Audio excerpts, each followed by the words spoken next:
happen if the Christians decided, well, we want our devotion time, we want reading our Bible time in a Christian room only?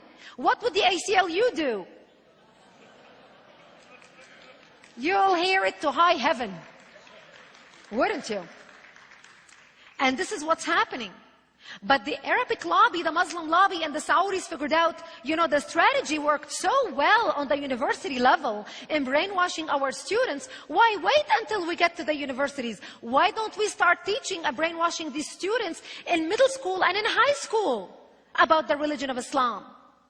So now we have the Muslim Council on Education working with America's top publishers who write the history books and the social studies book, like Houghton Mifflin, consulting with them about what to write about Islam in the history books.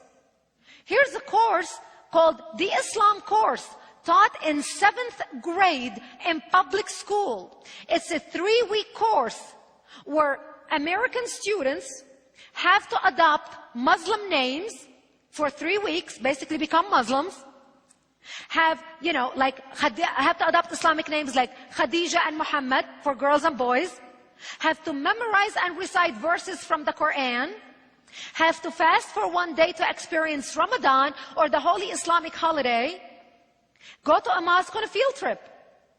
Why? Since when? Whatever happened to the separation of church and state? Can you imagine a rabbi or a pastor walking into a public school and telling the students, today, for the next 3 weeks, you're going to become, Jews or Christians. You're going to have Judeo-Christian names, Michael and Sarah. You're going to memorize and recite verses from the Bible. And you're going to fast to experience Yom Kippur or Good Friday. And you're going to go to a temple, synagogue, or to a church on a field trip. What do you think the ACLU would do? This course is discussed in detail in my book. And I got this course, this is the actual course that was presented as evidence by the Thomas More Law Center while they filed a lawsuit against the Excelsior School in Byron, California, which was teaching this course. When I published my book last year, I called the school in April to verify that this course was still being taught at the school. The lady that answered the phone was very offended of the questions that we were asking, and she said, well, this is a public-approved, state-approved curriculum. We are asleep at the switch, and we are not paying attention. And we have terrorist organizations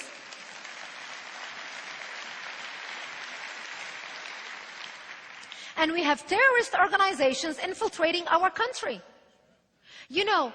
40 arrests in the last 6 months of homegrown jihadists is something to be very concerned about. That means they are here, they are recruiting, they have cells in our communities, and I can tell you, Denver has one of the largest cells. There are at least 10 cells in the city of Denver. If you live in the city of Denver today, you have shaken hands with a terrorist, you have exchanged money with a terrorist, you maybe have sat next to a terrorist in a movie theater, you have crossed by a terrorist when you were shopping. In our own community, we can no longer bury our head in the sand. I was very surprised when Napolitano gave her speech a few days ago, where she mentioned terrorism at least 4 times. I was shocked because, this is man-made disasters. We don't call it a war on terror anymore. And overseas contingencies, which ridiculous words. But after the arrest of the 7 in North Carolina, a father, a Caucasian, a Christian, Daniel Boyd, who converted to Islam, was fighting for jihad, flew his own 2 sons to Gaza so he can teach them about martyrdom and jihadism as the highest reward for them to aspire to be. We can no longer bury our head in the sand. And this is exactly why she said, we, the American public, need to be mobilized. We, the American public, need to be vigilant. And I'm proud to tell you that we are way ahead of her. Because with Act for America right now, we have over 60,000 members, 300 chapters nationwide, full-time lobbyists on Capitol Hill, and baby, we are mobilized.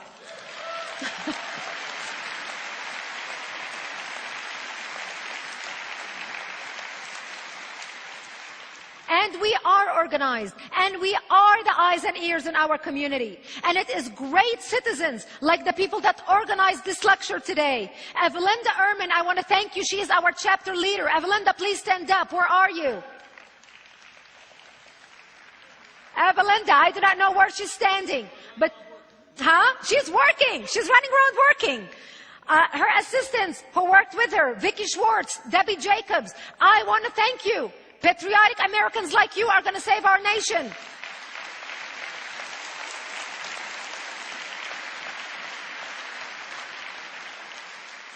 I want to thank Faith Bible Chapel for opening its doors for us.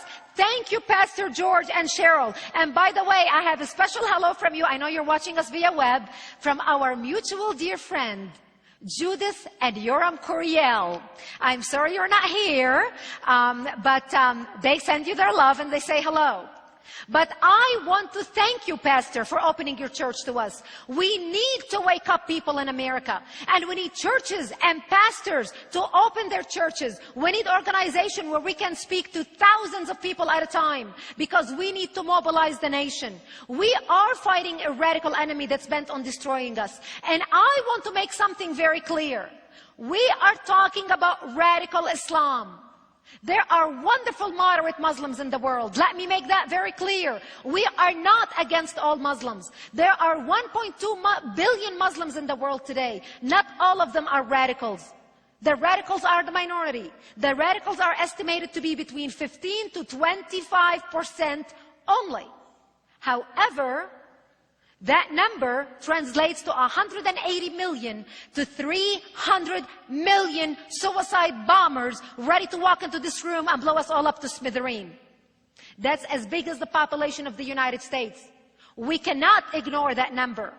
The peaceful majority are irrelevant in this fight. And here is why. Most Germans were peaceful people. They were not all Nazis. The Nazis were the minority. However, the Nazis drove the whole world into war. And as a result, 60 million people died. 14 million in concentration camps. 6 million were Jews. The peaceful majority were irrelevant. Thank God for the Jews who keep the memory alive, so we can remember what happens when people turn a blind eye to evil.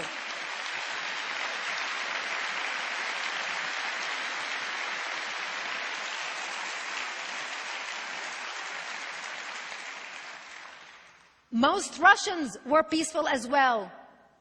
Yet Russian communists were able to kill 20 million people. The peaceful majority were irrelevant. China's huge population was peaceful as well. Yet the Chinese communists were able to kill 70 million people. The peaceful majority were irrelevant. Japanese citizens prior to World War II, not every Japanese was a warmongering sadist. Yet Japan was able to murder its way across Southeast Asia in an orgy of killing 12 million people, mostly killed by shovels and bayonets. The peaceful majority were irrelevant. And today when we discuss radical Islam, we discuss an enemy bent on destroying Western civilization. And unless the peaceful majority in the Islamic world is willing and ready to stand up and fight them, we better stand up to fight and defend ourselves and ensure our survival.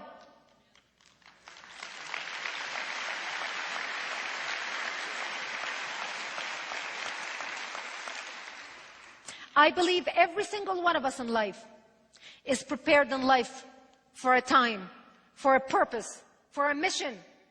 Every trial and tribulation we go through is a preparation for the next step in our life, so we can become better, more equipped to make a difference, to make the world a better place, to change the world, to preserve what we have and pass it to our future generation even better than what we received it. Our founding fathers crossed oceans, and most of them died penniless in order to give us the country that we have today. We owe it to them to preserve what they have created, put their lives on the line, and most of them died broke to give us what we have.